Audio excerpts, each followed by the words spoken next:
premier cas de personne atteinte de Covid-19 a été détecté en Chine en décembre 2019. L'Organisation mondiale de la santé, OMS, a déclaré la maladie à coronavirus comme une pandémie le 11 mars 2020. Partie donc de l'Asie, elle s'est propagée sur d'autres continents, à savoir l'Europe, les Amériques et l'Afrique, décimant les populations sans faire de différence entre les classes sociales. Confinement, autres mesures barrières, tests de dépistage et vaccins, plusieurs moyens ont été trouvés pour lutter contre le virus. Mais rien ici. Nous sommes maintenant à l'avènement des variants. L'inquiétude, la psychose se sont à nouveau emparées des populations. Que faire? Pour nous, chrétiens, une chose est certaine, la prière est une arme puissante contre tout mal. Et ce n'est pas le révérend Père Bernard Dingui qui nous en dira le contraire.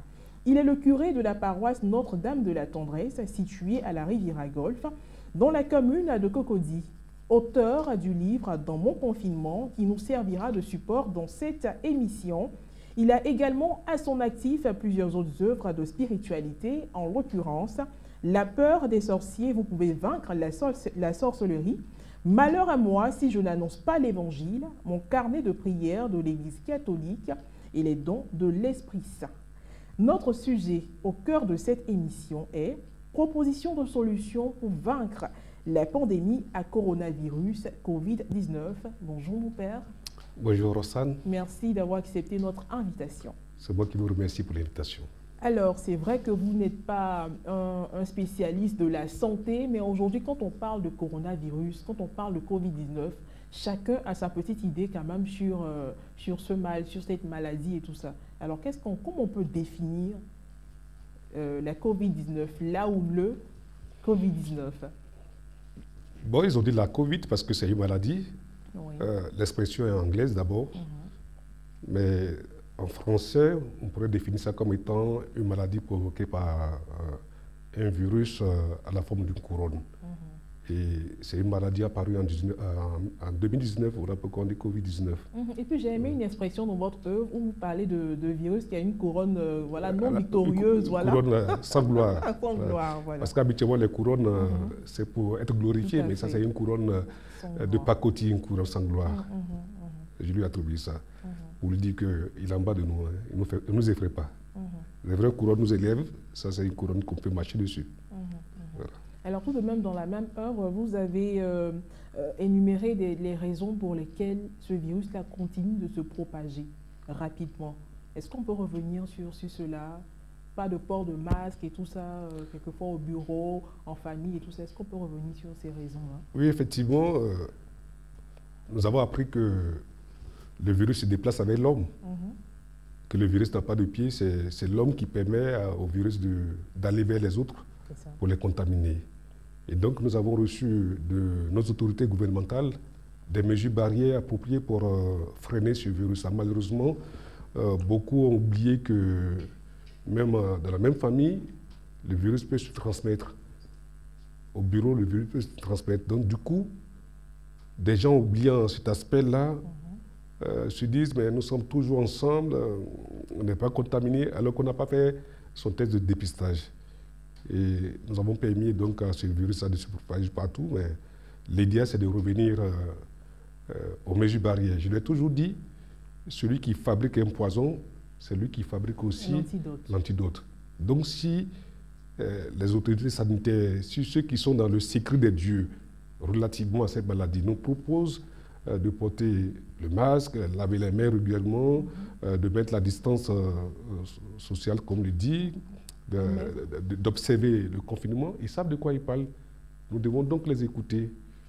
Parce qu'on peut fabriquer quelque chose, vouloir tuer, vouloir détruire, mais en même temps, à un moment donné, on a un ressentiment qui entre en nous où on veut éviter le pire. Donc on donne en même temps l'antidote pour se prémunir. Alors nous passons par votre canal pour dire aux autres d'effectivement observer les mesures barrières et nous allons contribuer à freiner la maladie. Très bien. Alors mon père, c'est sûr que vous avez entendu pas mal de choses concernant les remèdes. Voilà, vous êtes Vous avez autour de vous des paroissiens et tout ça, donc les gens en parlent et tout ça. Il y a eu tellement de remèdes. Est-ce que vous avez entendu parler de certains que vous pouvez partager avec nous? Ils ne sont pas forcément avérés. Hein. Chacun donnait des remèdes. Il faut prendre de l'eau chaude avec ceci, il faut se mettre au sol. Et vraiment... Oui, bon, avec les variantes qui sont arrivées, on nous propose des remèdes un peu à l'africain, là. Indigénat, comme vous appelez ça, du gingembre, du citron, tout un mélange. Mais je demande aux autres de faire attention parce que souvent, nous prenons des décoctions, des médicaments à l'africain, mais on ne fait pas attention à ce que ça peut provoquer plus tard. Moi, j'ai mon ami médecin qui m'a dit on peut prendre un produit pour combattre une maladie, mais ce même produit va provoquer d'autres maladies. Et c'est ça, sans cela, il faut faire attention pour écouter les autorités sanitaires. Vous voyez, quand on prend de l'eau de Javel pour mettre sur une tâche, on peut enlever la tâche, mais laisser une lésion. Donc moi, je demande aux uns aux autres de faire attention, de se contenter des remèdes que nos autorités sanitaires nous proposent. Très bien, mon père. Nous allons maintenant parler de votre peur. Hein. Dans mon confinement, tout à fait. Quelle a été la première motivation? D'où est partie l'histoire, au fait? Tout à l'heure, vous avez signifié que le 11 décembre 2019, je crois... le 11 mars, la maladie a été déclarée en 2020. Et nous, c'est au niveau de l'Église. Nous avons reçu notre circulaire de notre père archevêque le 19 mars 2020, je crois, nous demandant un confinement drastique. Quand on parle de confinement drastique, ça veut dire qu'il doit plus avoir de messe avec les fidèles. Mon père, vous savez que l'œuvre est complète. Alors nous avons ici le courrier sous nos yeux, à la page 14. Tout à fait. Où on nous dit ici, voilà, l'archidiocèse d'Abidjan, de par sa situation, décide de la suspension de toutes les activités pastorales durant 2 semaines. Tout à fait. Donc du jeudi au 19 mars 2020 au jeudi 2 avril 2020. Tout à fait. À l'exception des messes de requiem à célébrer dans la stricte intimité familiale et des sacrements à conférer en cas de danger de mort. Voilà, pour ne citer que cela. Sinon, le courrier, il est complet. Tout à fait. Donc, à partir de cet instant, nous avons reçu le courrier le 19 mars 2020. Il va sans dire qu'à partir du 20 mars, nous ne devons plus avoir de messe avec des fidèles et que nous devons être confinés. Alors, c'était une période pénible. Surtout que l'Africain n'est pas... Pénible parce qu'il y a des gens qui sont habitués aux messes du matin, aux messes de chaque jour, le privé de messe, même nous les prêtres. Bon, nous les prêtres, nous devons faire la messe, mais sans les fidèles, c'est un peu difficile. Donc la première motivation, c'était de rejoindre mes fidèles par le canal WhatsApp pour leur communiquer la parole de Dieu, parce qu'on dit l'homme ne vivra pas seulement de paix. Donc même si l'Eucharistie va nous manquer, mais il y a l'Eucharistie, la liturgie de la parole qui est importante. Donc c'est ça aussi qui est très important, il fallait donner ça à mes fidèles. Donc la première motivation... Donc on a déjà WhatsApp. Voilà, WhatsApp, voilà. Donc il fallait les rejoindre par le canal WhatsApp à travers les tests quotidiens pour leur expliquer comment vivre ce moment-là. La deuxième motivation, c'est de contribuer à la sensibilisation sur les mesures barrières. Vous allez voir que dans tous les tests que je distillais, à la fin, je revenais sur les mesures barrières et je disais que moi-même, il y avait des émoticônes qui mettaient le cache-nez sur la bouche, etc., le lavage des mains. Donc, c'était ma façon en tant que pasteur de sensibiliser mes fidèles à observer les mesures barrières. Et troisième motivation, vous savez, comme je l'ai dit tantôt, l'histoire s'écrit, mais parfois elle s'écrit mal. Beaucoup d'auteurs historiques ne sont pas acteurs de l'événement. Ils ont entendu et ils ont retranscrit. Et parfois, ils déforment l'histoire. Je n'ai pas voulu que quelqu'un un jour vienne déformer l'histoire du coronavirus et nous faire avaler cela. Je voulais être témoin de l'histoire et faire connaître cette histoire à l'humanité dans les générations à venir. Parce que dans quelques années, avec la foi, le coronavirus va disparaître. On voit qu'elle peut être considérée comme une douloureuse, mais vraiment, elle a fait prendre conscience. Moi, je vais vous dire quelque chose. Quand nous étions petits, au village, il y avait cette maladie qu'on appelle le pian. Mais on n'en parle plus. Le pian était tellement contagieux. Quand tu joues avec ton ami qui a ça... C'est une maladie cutanée, c'est ça? Tout à fait. Mais on n'en parle plus. Mais aujourd'hui, quand tu demandes à un enfant de te parler du pian, il ne sait pas de quoi il s'agit. Il y a certainement une appellation nouvelle scientifique. Non, ça n'existe même plus. Je n'ai même pas encore vu quand je vais. Donc un jour viendra où le coronavirus va disparaître et les gens vont dire ce qu'ils pensent de cette affaire en disant des contes vérités. Moi, je veux être au cœur de cette histoire et dire ce qui s'est passé au niveau mondial. Ce que vous avez vécu personnellement. Tout à fait. Et tout ça. Voilà. Donc voici les 3 motivations qui m'ont poussé à faire cette œuvre. Voilà. Mon père, c'est vrai que l'histoire n'est pas brève. Hein. Commencer sur WhatsApp et tout ça, bon, on se dit, on utilise les réseaux sociaux parce qu'aujourd'hui, tout le monde est dessus. Mais comment vient l'idée de mettre cela, de faire une édition de livres, même, d'ouvrages? Vous avez choisi ce style-là, un recueil de méditation. Tout à fait. Effectivement, à la base, c'était sur le canal WhatsApp, c'était des messages que je distillais. Mais je suis enseignant de philosophie au Collège Notre-Dame du Plateau et mon sous-directeur, qu'on appelle habituellement le censeur, le professeur, le docteur B, qui chaque matin recevait les messages, il m'a dit, mais Père Dengui, le travail que tu fais, il ne faudrait pas le perdre. Essaie de mettre ça par écrit.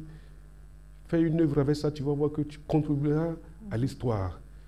Si tu laisses au niveau du WhatsApp, ça va disparaître. Donc c'est lui qui m'a motivé à reprendre les tests de WhatsApp et puis avec mon assistante à faire cette œuvre. Voilà. Donc c'est essentiellement le docteur B, Raphaël, mon censeur du Collège Notre-Dame du Plateau, qui m'a donné l'idée de faire ce livre-là. Mon père, vous allez nous parler de la méthode de travail, parce que lorsqu'on prend le livre, on a le livre entre les mains, on sent que vraiment il y a du travail qui a été fait derrière.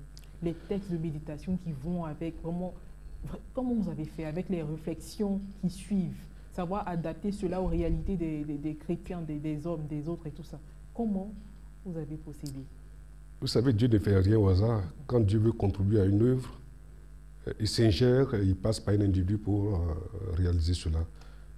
Mais tous les tests, parce que ce sont des tests au quotidien, des tests liturgiques au quotidien qui se trouvaient dans nos missions, dans nos compagnies de prière, que j'utilisais chaque jour de ce temps de confinement pour porter le message. Et quand je prends le test, quand je le médite, Dieu me suscite une parole qui correspond à la réalité que nous vivons et qui permet aux uns aux autres d'être motivés, de se réveiller, de ne pas se laisser tétaniser au point de ne pas pouvoir faire quelque chose. Je trouvais toujours une parole d'espérance, une parole de combat contre ces forces des ténèbres que j'appelle affectueusement Koro. Voilà. Koro, tout à fait. Voilà. Ce donne-là, Corona, le diminutif de Corona. Voilà. Koro. Koro. En fait, vous essayez d'entrer un peu dans le quotidien parce que l'Ivoirien, c'est vrai, il a beau être éprouvé, mais il trouve toujours une petite touche d'humour pour essayer de faire, d'atténuer un peu les difficultés et tout ça. On était trop triste. Quand on dit Koro, c'est un mot de passe, on se comprend Koro et tout ça. Tout à fait. Vous avez su adapter cela au quotidien des Ivoiriens. Et pourquoi vous choisissez de le faire? Parce qu'on se dit, un prêtre et puis de surcroît, professeur de philosophie, c'est un intellectuel. Comment il peut rabaisser un peu le langage, Koro et tout ça? Pourquoi? Voilà. Comme vous le savez, le vrai intellectuel, c'est celui qui sait s'adapter à toutes les couches sociales. Vous savez, nous les prêtres, parfois, on écoute les homélies, les gens viennent donner leur coup de grand séminaire, ça ne passe pas. En fonction du public qu'on a, les journalistes savent faire aussi, en fonction de la population, il faut savoir adapter le langage. Moi, je suis un enfant né au village, et puis après, je suis venu en ville. Et je sais que quand je pars au village, comment mes parents s'expriment en français, avec mes amis, et chacun arrive à le comprendre, et eux aussi, ils arrivent à comprendre les parents. J'ai fait des quartiers comme Atekoubé, avec des couches sociales assez défavorisées, mais on arrivait à faire passer le message. Donc, en voyant l'Ivoirien qui arrive à rentrer dans tous les esprits, j'ai voulu dédramatiser cette pandémie avec le style ivoirien pour que mon message puisse passer. Et les gens ont vraiment affectionné ça. En dehors de Koro, on a aussi eu une expression qui a retenu notre attention, les 8 heures de Jésus, de Capi. Donc dites-nous un peu, les 8 heures, donc les vainqueurs, les gagnants. Tout à fait. Les gens qui recevaient le message que je distillais chaque matin étaient pour moi des coéquipiers. Donc c'était comme une équipe. Et une équipe de gagneurs, pas une équipe de faiblards, une équipe de gagneurs. Et celui qui nous donne la force de gagner, c'est Jésus-Christ. Donc voilà, donc c'est l'équipe des gagneurs avec le Christ. Et moi qui ai suscité cette idée, je me suis octroyé le titre de Capi, pour parler de capitaine de l'équipe. Voilà. Donc, j'avais même un entraîneur qui est le professeur Thionan, qui suivait chaque matin aussi et qui m'encourageait vraiment. Il est historien, professeur d'histoire à l'université. Il a aimé le style et il m'a encouragé. Et donc, je l'ai nommé l'entraîneur des Winners de Jésus. Voilà, donc, les autres sont des coéquipiers. C'est vrai qu'on définit le coronavirus, la Covid-19 aujourd'hui comme une maladie. Mais à lire l'œuvre, c'est comme si on partait à la guerre. C'était une bataille qu'on menait. Donc, pour vous, comment vous percevez cette maladie-là autrement? Effectivement, moi je suis sorti de... Les gens ont diabolisé, hein, c'est satanique et tout ça. Oui, il y en a qui ont parlé de punition venant de Dieu, tout ça. On a eu tous les commentaires. Mais les scientifiques même l'ont dit. Le coronavirus a été fabriqué. Ce n'est pas une maladie née d'elle-même. Ça a été fabriqué, ça a échappé à la science. Vous savez, on dit la science sans conscience est ruine de l'âme. Quand on n'a pas pris les mesures appropriées, on crée une bombe. Donc c'est diabolique, effectivement. Quand on pose une natte qui n'est pas une natte d'amour, automatiquement, c'est le diable qui est la base. Donc c'est diabolique. Donc le diable se combat. On ne s'amuse pas avec le diable. Donc c'était vraiment un combat spirituel que nous menons, même si nous avons pris une formule d'humour, mais dans l'humour aussi, vous avez les ninjas, les gens de Kung Fu, dans leur combat, utilisent même la danse du Sula, tout ça pour combattre. Donc on peut adopter une attitude qui déroute l'adversaire, qui pense qu'on est en train de s'amuser, mais au fond, c'est un combat féroce que nous sommes en train de mener. Donc voici un peu la stratégie que nous avons adoptée pour dérouter un peu l'adversaire qui pense que nous sommes des plaisantés, mais en réalité, on cogne Dieu. Voilà. Nous aurons l'occasion de savoir, d'avoir des témoignages. Vous allez nous dire si vraiment cela a porté ses fruits, parce qu'on avait des onomatopées comme « Ouah !» Vraiment, c'est une œuvre qui motive. Une œuvre qui motive. Alors à présent, nous allons marquer un point d'honneur sur des parties bien spécifiques, histoire de faire un peu le décryptage. Nous avons déjà commencé par le courrier de l'archevêque avec les dispositions. Cela n'a pas été vraiment facile pour les chrétiens au départ, et avec le temps, comment vous avez pu faire accepter cela à vos fidèles? C'était pas facile au départ. Comment faire la messe à la maison et tout ça? Il y a une nouvelle forme même d'évangélisation qui est née, faire la messe sur les réseaux sociaux. Il y en a qui ont apprécié, il y en a qui ont critiqué. Comment vous avez fait accepter cela aux chrétiens sur votre paroisse, tout d'abord? D'abord, le courrier a été difficilement accepté parce que les chrétiens disaient que si c'est vraiment une affaire diabolique, la seule façon de la combattre, c'est l'Eucharistie. Donc, priver les fidèles de l'Eucharistie, c'est leur enlever une âme. Cependant, nous avons réussi à leur faire comprendre que l'Église est pour la vie. L'Église n'est pas pour la mort. Et si donc, elle n'est pas faite pour détruire. Elle n'est pas faite pour détruire. Donc, si un événement malheureux est arrivé et qu'il faut observer une mesure pour la vie des fidèles, il faut accepter cela. Il faut accepter cela. Je vais vous donner un exemple bien précis. Dans les temps anciens, il y a eu des prêtres qui étaient des amoureux de l'homme, des vagabonds de la charité, qui portaient sur leur dos des pestiférés, des malades, de la tuberculose. Ils prenaient beaucoup de risques en fait. Il y en a qui sont morts. Parce que Dieu nous a donné l'intelligence. Il ne faut pas aller affronter des difficultés sans prendre des précautions. Donc, nos évêques ont voulu nous épargner de quelque chose, mais en même temps, ils ont dit que les prêtres, les curés, doivent mettre leur intelligence en exécution pour trouver le mécanisme, pour toucher les fidèles. L'homme ne vivra pas seulement de paix. Et nous, c'est le canal que nous avons trouvé pour rejoindre nos fidèles. Et nos fidèles ont vraiment apprécié ce canal-là. Très bien. Il y a eu des moments, par exemple le dimanche 5 avril 2020, le dimanche des rameaux. Vraiment, ce sont des solennités très dynamiques chez nous, les chrétiens catholiques, les processions et tout ça. Mais cette année-là, les chrétiens ont été privés de cela. Là encore, comment est-ce que les choses se sont faites? Alors moi, par le message que j'ai lancé, j'ai demandé aux uns et aux autres d'avoir les mêmes attitudes, comme si j'étais à la célébration communautaire, de couper un rameau, d'avoir leur pagne, de mettre la musique dansante, de fêter à la maison en communauté. Et c'est ce que les uns et les autres ont fait. Voilà, avec la musique, puisque nous avons des supports CD qui soient bénis. Vous mettez le CD à la maison avec vos enfants, vous chantez, vous remuez vos rameaux. Et c'est ce qu'ils ont fait et puis c'est passé. Voilà. Il faut savoir s'adapter aux situations. À l'époque, temps anciens, quand les chrétiens étaient persécutés, célébrer les chrétiens dans les catacombes. Dieu nous a donné l'intelligence de pouvoir nous adapter à toutes les situations. La messe, l'église peut disparaître un jour, mais l'église bâtiment peut disparaître un jour. Tout à fait. Mais les chrétiens sauront comment se rejoindre dans la prière. L'église famille de Dieu. Donc voilà, il faut savoir s'adapter à toutes les situations. À côté de cela, nous avons le dimanche de la résurrection du Seigneur, jour du Seigneur Jésus-Christ. Là aussi, c'est un grand jour. En fait, c'est à dessein que nous avons choisi ces différents chapitres, puisque le livre est un livre en quelque sorte de motivation, méditation qui motive. Donc c'est à dessein que nous avons choisi ces différents chapitres voilà, de l'œuvre.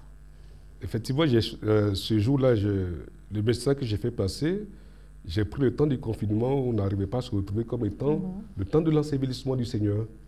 Comme si nous étions un extrait, parce qu'on l'a ici. Voilà, on commence par « Alléluia, Alléluia, le Seigneur est ressuscité ». J'imagine, hein, donc je mets la vigueur qui va avec pour que voilà, les gens puissent. Et après, on a 8 heures de Jésus, chante avec moi le cantique ci-dessous. Alléluia veut dire en hébreu, la langue juive, louons le Seigneur.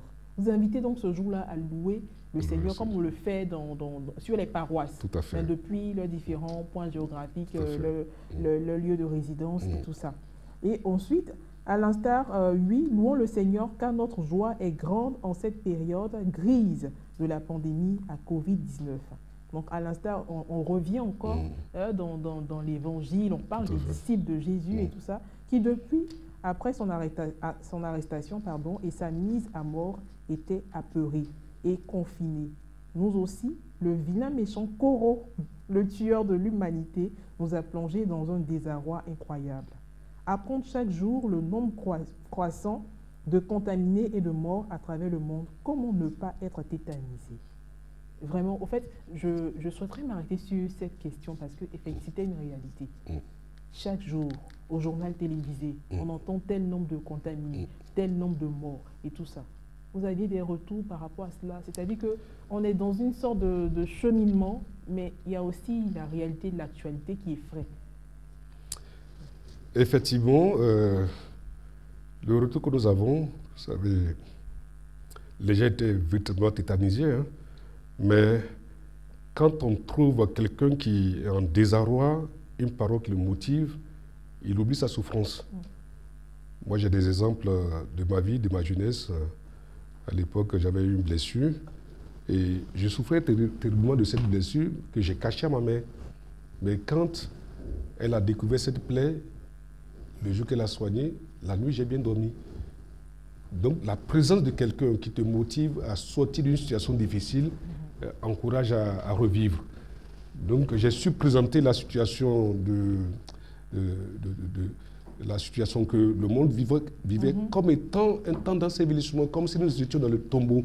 Et voilà que ce matin de Pâques, à l'instar des disciples qui sont sortis de leur peur et même quitté Emmaüs pour repartir à Jérusalem, je voulais faire comprendre à ceux qui me suivaient, à ceux qui me recevaient, que l'heure de la glorification, l'heure de la résurrection a sonné. Quand tu as quelqu'un qui te dit, à partir de ce jour, le coronavirus Coro est mis à mort, c'est lui qui part dans le tombeau et que toi tu prends sa place sur la place publique, celui qui a la foi, effectivement, retrouve la joie de vivre. Donc ceux qui sont des hommes et des femmes de foi, recevant ce message de leur pasteur, de leur prêtre, vivant dans la foi cette réalité, j'en suis accepté que j'en suis surmonté cette épreuve-là. Nous avons le dimanche de la miséricorde divine. Tout à fait. Dimanche de la miséricorde divine. Mon père, c'est assez parlant. C'est vrai qu'on veut combattre le coronavirus, on veut combattre cette maladie, mais quelque part aussi, il y a une sorte de remise en cause, non? Tout à fait. Il faut savoir demander pardon aussi pour ce qu'on a pu faire. Pardon peut-être pour ceux qui ont pensé à créer ce virus-là qui fait beaucoup de mal. Donc la miséricorde divine, implorer la miséricorde du Seigneur. Devons de pauvres humains qui ont péché et tout ça. Non, ce jour-là, le message qu'on a fait passer, ce n'est pas un message de miséricorde pour ceux qui seraient auteurs de la création du virus. Nous avons voulu plutôt faire comprendre à toute l'humanité que certainement nous avons péché et que le Seigneur nous accorde sa miséricorde. Nous sommes tous coupables de ce qui arrive au monde. Même si nous n'avons pas fabriqué le virus, mais de ce que nous faisons, dans le sens du péché, nous contribuons à ce que Dieu, à un moment donné, enlève sa main sur nous. Vous savez, en Israël, ce n'est pas tout le monde qui péchait à cette époque-là, mais quand la punition de Dieu arrive, ça touchait tout le monde. Vous connaissez cette histoire de morsure de serpent? C'est tout le peuple qui en souffrait. Donc, 2, 3 peuvent pécher, mais les autres subissent la conséquence, la souffrance. Donc, ce jour-là, j'ai voulu faire passer le message de la miséricorde de Dieu à nous tous, pécheurs qui avons entraîné ce mal dans le monde. Et puis on continue de pécher. Hein. Les commentaires, ça et là, voilà. On maudissait même nos frères et tout ça. Voilà. Donc il fallait implorer la miséricorde. Donc Dieu a tout prévu à cette époque-là, du confinement drastique, pour nous faire comprendre que dans ce cheminement-là, nous partons vers la résurrection. C'est à nous de pouvoir nous remettre entre les mains de Dieu. Vous savez, à un moment donné, quelqu'un a dit, quand tout va bien chez l'homme, il s'en fout de Dieu. Mais quand tout va mal, c'est en ce moment qu'il sait que Dieu existe. Et donc, le confinement vraiment a contribué, je dis le confinement, la Covid vraiment a contribué à ramener l'homme vers son Créateur, à ramener l'homme vers l'essentiel qui est de s'attacher à Dieu. Parce qu'à un moment, on était parti sans l'heure, on a fini par oublier Dieu. On a oublié Dieu. La science et la conscience est héros de l'âme. On a mis Dieu à côté de nous. On s'est dit que nous sommes trop arrivés, comme l'Ivoirien le dit. Mais avec la Covid, tout le monde s'est rendu compte que Dieu est dans le coup, nous avons besoin de lui. Même les scientifiques ont commencé par parler de Dieu. Moi, j'ai eu à rencontrer des grands professeurs de médecine qui m'ont dit, cette affaire-là, c'est Dieu. C'est Dieu. Voilà. Donc c'est un peu ça. La Covid a contribué à ramener l'homme vers Dieu. Et si nous oublions cela, le pire va arriver. Nous devons continuer de rester attachés à Dieu. Oui. Et mon père va nous donner les âmes pour continuer à demeurer dans cette lancée et tout ça. Nous avons parlé. Oui, allez-y, mon père. Donc, je vais dire que les âmes, c'est que ce livre-là, un livre, c'est pour la vie. Donc, tant qu'on lira ce livre, on verra qu'avec Dieu, tout est possible. On verra comment faire pour conjurer le mauvais sort. Très bien. Il y a aussi eu la journée de jeûne et prière, le vendredi 8 mai 2020. Ouais. Comment elle s'est faite? Comment vous avez communiqué autour de la journée pour que tout le monde puisse s'y mettre? Est-ce que ce jour-là, il y a eu des prières qui avaient été définies à faire ensemble à des heures bien précises? Voilà, expliquez-nous un peu comment. Vous savez, dans un combat, au fur et à mesure qu'on mène le combat, par rapport à ce qu'on découvre, on accentue les âmes. On prend d'autres âmes. Et quand nous sommes passés à l'étape de prière simple, à l'étape de partage de la parole de Dieu, de motivation, et que je voyais que la situation s'empirait, où je recevais les échos, mais mon père, on a la foi, mais ça ne s'arrête pas. Alors le Seigneur m'a inspiré, ce 8 mai-là, de passer à une étape supérieure, qui est journée de jeûne et de prière. Alors qu'est-ce que j'ai fait? D'abord, par le message, par le canal WhatsApp, j'ai dit ce que j'allais faire de cette journée et comment chacun de nous... Voilà. Donc j'ai donné les orientations. Et moi-même, ce que j'allais faire dans le courant de la journée, j'ai défini cela. Donc, aux heures bien précises, chacun savait que le Capi Winner était déjà sur la montagne. On peut lire Capi. Voilà. Ce jour, à 6h15, dira la messe pour tous les winners de Jésus. À partir de midi, de 12h, avec le fouet de Satan, mon père. C'est-à-dire le chapelet, vraiment. Je serai assis sur la montagne, à la grotte comme Moïse, pour assister les anges du Seigneur malmenés dans la plaine, l'empire infernal du mal. En partant pour le combat, je me laverai proprement les mains à l'eau et au savon. Ça, c'est la sensibilisation oui, sur... mon père. Franchement, comment vous arrivez à agencer tout ça? C'est l'inspiration. L'inspiration divine. Donc, je me laverai les mains à l'eau et au savon et je mettrai mon cache-nez pour que Koro ne me reconnaisse pas. C'est aussi une stratégie d'attaque. Voilà. Wow. Vous savez, les militaires, quand ils vont au combat, ils ont des maquillages qu'ils font. Le tri militaire même aidé à une tenue de camouflage. Quand nous sommes dans les zones de forêt, il est tout vert. Quand nous sommes dans la zone désertique, c'est la couleur du sable. Donc, on n'arrive pas à identifier. Donc, pour moi, le cache-nez devenait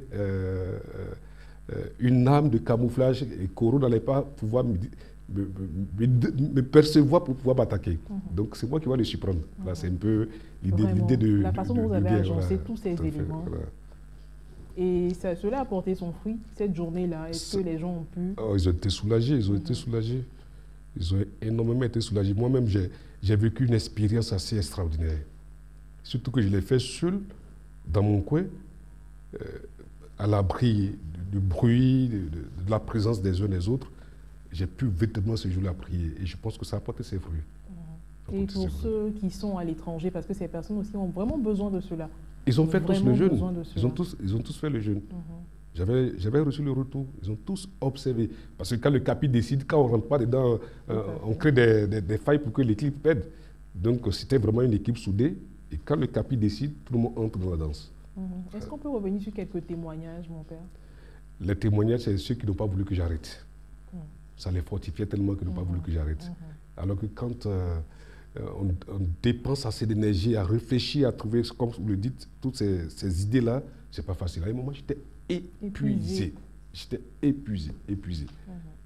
Et je vous assure que le courrier de l'évêque nous demandant la reprise, ça a été un soulagement pour moi, mais ça a sûrement que nos amis d'Europe m'ont interpellé pour dire, non, tu ne vas pas nous abandonner, il faut continuer un peu. C'est ce que je... Et ce courrier, nous l'avons sous les yeux, à la page 154, où on peut lire: vu les nouvelles mesures arrêtées par le gouvernement, vu les nouvelles dispositions présentées à la conférence des évêques catholiques de Côte d'Ivoire, j'ai la joie de vous communiquer, de la part de son éminence Jean-Pierre Cardinal Coutois, archevêque d'Abidjan, les informations suivantes. La réouverture officielle de toutes les églises, paroisses, des sanctuaires et des chapelles à compter du dimanche 17 mai 2020. Ça, c'est vraiment... C'est une nouvelle qui a réjoui le cœur de certaines personnes. Mais comme vous dites, il y en a qui sont à l'étranger. Ça a été compliqué parce qu'il y a certaines choses qui allaient s'arrêter. Et même au cours de la reprise, il y a des paroissiens qui n'ont pas supporté la question de la distanciation. Il ne faudrait plus se serrer la main. Jusqu'à présent, cela continue. Lorsqu'on doit faire le signe de paix, on ne peut plus se serrer la main. Donc comment cette reprise a été vécue? Bon, vous avez parlé de certains qui sont réjouis, mais il y a eu beaucoup aussi qui étaient méfiants, qui disaient nous n'allons pas prendre le risque de revenir assez tôt. Donc il y a beaucoup qui ne sont pas venus rapidement, d'autres sont revenus, mais c'était difficile pour eux de porter le masque. Moi je suis une paroisse assez compliquée, j'imposais le masque. J'ai dit une chose, quand l'évêque a imposé le port du masque aux lecteurs, à tous les acteurs de la liturgie, je le faisais déjà chez moi. Parce que je me suis lancé dans cette sensibilisation des mesures barrières et il fallait que moi-même, je m'y mette d'abord. Donc, chez moi, quand vous venez, vous allez me voir dire la messe du début jusqu'à la fin avec le masque. Chez moi, on ne prêche pas sans le masque. Parce qu'on peut laisser la postillon sur le missel et l'autre qui va venir l'utiliser va partir avec ses postillons. Donc, et surtout les chorales c'est gosy, qui balancent à moins de... Voilà. Donc, si moi, le curé, je porte le masque, j'arrive à chanter la préface avec, ce n'est pas les autres qui ne pourront pas le faire. Donc, voilà, ça a été vraiment difficile pour certains. Mais parlant aussi du geste de réconciliation de paix, nous avons trouvé la formule, c'est de ne même pas l'énoncer. Parce que quand on ne l'énonce pas, on ne se donne pas le baiser de paix. Les gens ont gardé l'habitude. Voilà, donc du coup, à cette étape de la messe, les gens quand commencent à se regarder. Mais quand même, il y a de petits signes qui sont faits pour... Nous, chez nous, on dit « souhaitez-vous la paix ». Le souhait, c'est pas un geste de la tête. Donner, voilà, il y a des verbes d'action. Quand on dit donner, c'est rassurant. Alors que quand on dit souhait, on n'est pas obligé de... Comme ça, avec la tête, voilà. Très bien. Mon père, nous allons faire... Là, c'est juste une mesure que nous avons eu à lire. Il y en a eu d'autres. Nous allons faire un focus sur la prière pour stopper la Covid-19. Comment cette prière a-t-elle été érigée, elle a été écrite? Comment est-ce que vous avez trouvé? Là, je vais vous dire que je n'ai pas été honnête intellectuellement parce que cette prière n'est pas à moi. D'accord. C'est la prière de la conférence. J'ai dû signer que c'est de la conférence. Donc, Je n'ai fait que nous mettre la prière de la conférence des évêques catholiques du Côte d'Ivoire pour demander à tous les chrétiens catholiques du Côte d'Ivoire de prier contre ce fléau-là. Donc ce n'est pas ma prière. Très bien. C'est du copier-coller. Du copier-coller. Tout à fait. Bien. Et maintenant, nous arrivons au choix du titre « À l'agneau » du groupe Exo Éclat comme hymne des 8 heures de Jésus. Mon père, pourquoi ce choix? Il y a beaucoup de chants d'espérance et tout ça. Pourquoi le choix du groupe Exo Éclat, du titre à l'agneau du groupe Exo Éclat? Exo Éclat, même en entendant Exo Éclat, c'est l'exultète, c'est le cri de victoire, c'est le chant d'éclat, le chant solennel. Donc, quand j'entends ce cantique glorieux, majestueux, qui nous invite à nous élever dans les voûtes célestes pour magnifier la gloire de notre Dieu, il n'y a pas meilleur hymne que celle-ci pour célébrer la victoire de Dieu sur ce mal-là. J'ai voulu faire éclater avec ce cantique-là ma joie de savoir que même si la pandémie n'est pas encore jugulée, Dieu fera le reste, Dieu aura la victoire, bien sûr avec notre contribution. Donc c'est déjà en amont proclamer la victoire de Dieu sur ce mal-là. C'est pour ça que je l'ai choisi. D'abord, je l'aime bien, elle est éclatante, elle est majestueuse, et puis ça correspond au combat que j'ai mené, à la victoire que je voudrais célébrer sur ce mal-là. Voilà. Très bien. Alors mon père, est-ce que l'hymne a été exécuté au cours des messes à la reprise? Comment en fait les choses se sont poursuivies? Voilà, à la reprise des célébrations et tout ça, les prières, est-ce qu'il y en a eu? Est-ce que vous avez institué des prières après à la reprise où les chrétiens se retrouvaient là pour prier en dehors des messes et tout ça? Les 8 heures de Jésus, comme je l'ai dit, forment une équipe, une famille.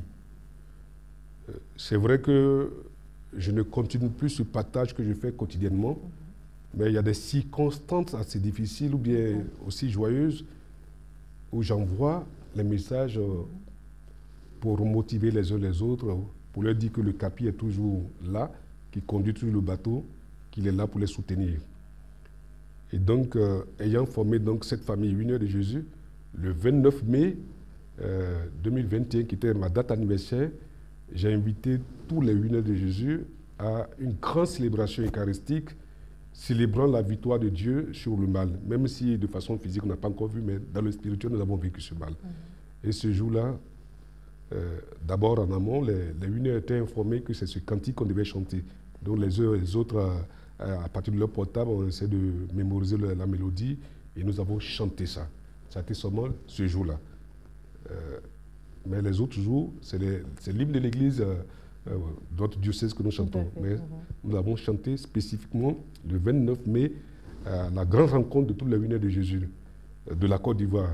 Et ceux qui sont à Abidjan, nous étions autour de 300 personnes avec un t-shirt bien spécifique. Nous avons célébré cet événement et nous avons chanté l'hymne. Voilà. Bah, après ça, c'est... Est-ce que ces 8 heures-là continuent de faire grandir la famille? C'est-à-dire, ils reçoivent le message et alors tout, qu'est-ce qu'ils font de ces messages? Ils sont partagés? Et ils partagent. Vous savez, moi, les 8 heures de Jésus, c'est tous ceux qui sont dans mon répertoire téléphonique. J'ai environ près de 800, 900. Parce que j'ai failli demander, c'est sur quelle base vous avez choisi vos 8 heures? Voilà, c'est tous ceux qui sont dans mon répertoire téléphonique. Mais ces personnes-là partagent parce que ça leur faisait tellement du bien qu'elles partagent avec leurs parents, avec leurs amis. Donc les 8 heures de par le monde, j'allais dire, c'est des milliers de personnes. Puisque moi seul, j'ai près de 800 personnes. Et si toi, Rossane, tu es membre des 8 heures et que tu partages à tout ton répertoire aussi, tu imagines combien de personnes ça faisait. Voilà, donc c'est un peu toute cette famille, voilà, beaucoup de gens partageaient. En tout cas, les gens partageaient. Quand ils reçoivent, ils partageaient. Voilà. Mon père, là, ce sont des personnes quand même qui sont lettrées et tout ça, mais nous avons nos parents un peu âgés et tout ça qui ne peuvent pas vivre tout cela. Est-ce que après, on va dire à la reprise, il faut dire que la reprise s'est faite progressivement. Tout à fait. On avait d'abord un nombre restreint avant d'arriver au nombre pléthorique aujourd'hui. Donc ce n'était pas facile au départ. Est-ce que ces personnes âgées là, après, vous avez pu trouver des choses pour les reconforter? La vérité. Peut-être qu'ils ne savent pas lire et tout ça. Est-ce qu'il y a eu vraiment une lucarne pour ces personnes du 3e âge? Myriam, la vérité, c'est que si quelqu'un fait partie de mon répertoire téléphonique qui ne sait pas lire, absolument, il ne sera pas membre des UNEP parce qu'il ne saura pas de quoi il s'agit. Voilà. Donc, il reçoit le test mais il ne lit pas. Donc, je peux dire que tous ceux qui ne savent pas lire les illettrés n'ont pas su ce qui s'est passé. Mais après, revenu en paroisse. Ben, en paroisse, voilà. Oui. Moi, quand je célèbre la messe avec le public que j'ai, je fais passer le message. Mais à ma façon, quoi. Mais si c'est au niveau du WhatsApp, ils ne passent à ça. Voilà, ils ne passent à ça. Très bien. Alors, mon père, toujours parler de moyens de lutte contre la Covid-19. Nous avons les mesures barrières. Est-ce qu'on pourrait parler des conséquences du non-respect de ces mesures barrières? Ah non, ouais, ce qui se passe aujourd'hui, la maladie, je vous ai dit, ça se déplace avec l'homme. Tant que nous n'avons pas observé ces mesures barrières-là, nous allons continuer à la propager partout. Donc, en fait, il y a certaines personnes qui n'y croyaient même pas. Ah, il faut y croire. Plus. Il faut y croire. C'est quelque chose qui a été inventé, tout ça. Je l'ai dit au départ, celui qui crée le poison, c'est celui qui crée aussi l'antidote. Il faut que les gens y croient. Je vais vous parler du vaccin. Il y a des gens qui n'acceptent pas le vaccin. Mais pourquoi à l'époque nous avons accepté les autres vaccins et puis celui-ci nous n'a pas accepté? Nous avons accepté le vaccin de l'hépatite, le vaccin de tétanos. Pourquoi nous avons accepté ces vaccins et puis aujourd'hui on parle de ces vaccins, nous refusons? C'est à cause de l'intox. On a tellement intoxiqué la chose que les gens veulent croire à ce qu'ils veulent croire. Moi j'ai dit à mes amis, si nous faisons les autres vaccins, alors qu'on n'avait pas les mesures, les moyens de vérifier ce qui était dans ces vaccins-là, on va accepter parce que ça nous a fait du bien. Acceptons celui-ci aussi pour voir. Celui qui crée le poison, c'est celui qui crée aussi l'antidote. Et je pense sincèrement que les gens, avant de balancer cette histoire dans le monde, ont déjà fabriqué le vaccin pour mettre de côté, pour s'enrichir. Ils vont s'enrichir, mais c'est le seul moyen par lequel nous allons retrouver la santé, il faut y partir. Et c'est Dieu qui donne l'intelligence. Moi, j'ai été déjà opéré, mais le médecin m'a dit c'est Dieu qui est passé par lui pour m'opérer. Donc, il faut y croire. Dieu, nous n'allons pas le voir directement en train d'agir. Il passera par des personnes. Donc, si c'est par ce canal qui va faire disparaître le mal, ou bien qui va nous guérir de ce mal, qu'on rentre dedans. C'est pour ça que nous prions. Si les gens, les uns les autres veulent voir un miracle spectaculaire pour voir disparaître le coronavirus, moi, je dis non, faisons attention. Dieu, il est dans l'action que nous posons. Très bien. Alors, mon père, vous n'êtes pas sans savoir qu'aujourd'hui, malgré les vaccins, l'homme n'est pas totalement à l'abri du virus, ce qui fait que certains sont encore sceptiques, se disent, bon, si je fais le vaccin, que je ne suis pas vraiment à l'abri du virus, pourquoi aller faire le vaccin et tout ça? Donc, c'est une question aussi de foi. Est-ce qu'on peut parler d'une question de foi? On fait le vaccin et puis on continue de porter en prière. Alors ça, tu vois, quand les gens boxent, les boxeurs portent toujours des gants. Le gant que le boxeur porte empêche son adversaire qui reçoit le coup de se blesser. Donc, sans le gant, l'adversaire peut recevoir un coup fatal, un coup qui va le déchirer, qui va le blesser gravement. Et si donc le vaccin peut atténuer la virilité du virus, il faut l'accepter. Moi, j'ai fait le vaccin, j'ai fait des doses. S'il y a 3e dose, je vais le faire.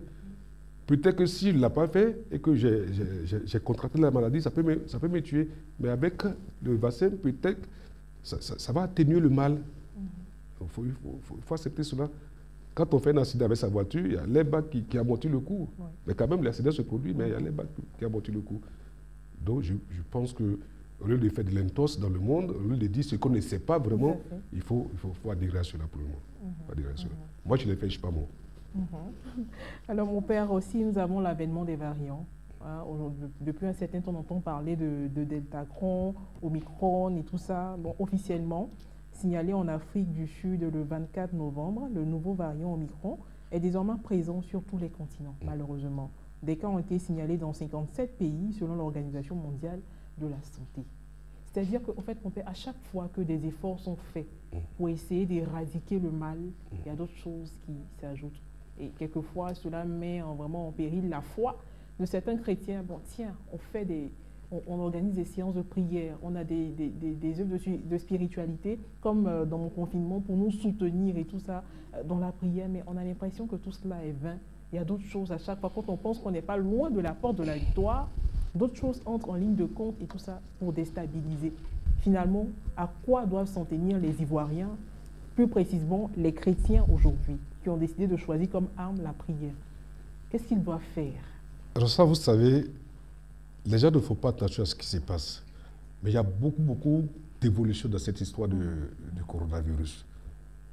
C'est vrai qu'on a parlé du variant Delta, après Deltacron, après Omicron. Deltacron, c'est l'association du Delta et puis Mais à la base, quand le coronavirus était sorti, c'était très mortel. C'était très mortel.